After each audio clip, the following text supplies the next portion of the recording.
Hi there, I'm Cory Driver, and this is Moving Forward.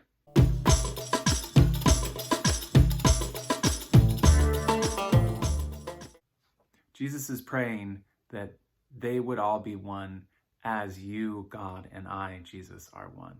That is some heady stuff, and it reminds me of John 1. The Word was with God, and the Word was God. There's some radical mutual identification there, with and was. And Jesus is saying and praying for us to be that unified, that we would be one as Jesus and the Father are one. And I wonder, what's that look like? Are we doing that this day? How have we seen that in Christian history? But then we look back to the early church, and particularly the reading from Acts from this week. So this is Acts 1:13 through 14.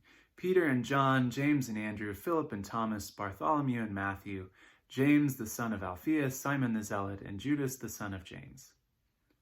All these were constantly devoting themselves to prayer, together with certain women, including Mary the mother of Jesus, and all of his brothers. The early church, the early disciples and the family of Jesus and the women who were sponsoring the whole thing and following Jesus, they were all together, devoted to prayer in one mind. And so these days, when we are, let's just say, not all of one mind on many different things, but especially when and how churches ought to be reopening, can we still fulfill the prayer that Jesus prayed for us to be one, to have that mutual identification and shared purpose and self-giving love that we see between Jesus and God the Father, and to be like the early disciples and all those who followed Jesus, to be of one mind, constantly devoted to prayer. I think we can. I hope for that. In the reading of 1 Peter 5:9, I think it is, that people all over the world are going through the same suffering. And I think that's true these days more than it has been, I don't know, in my lifetime, for everybody to be facing the same disease and it to be a threat to everyone, though certainly not equally, as we're able to take some precautions and others simply are not.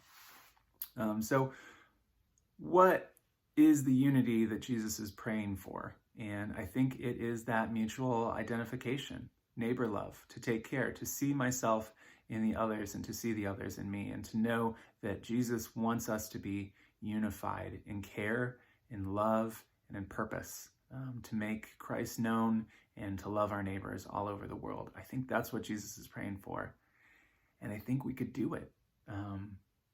We're certainly not going to have the same opinions on all things, or even on most things, and I think that's okay.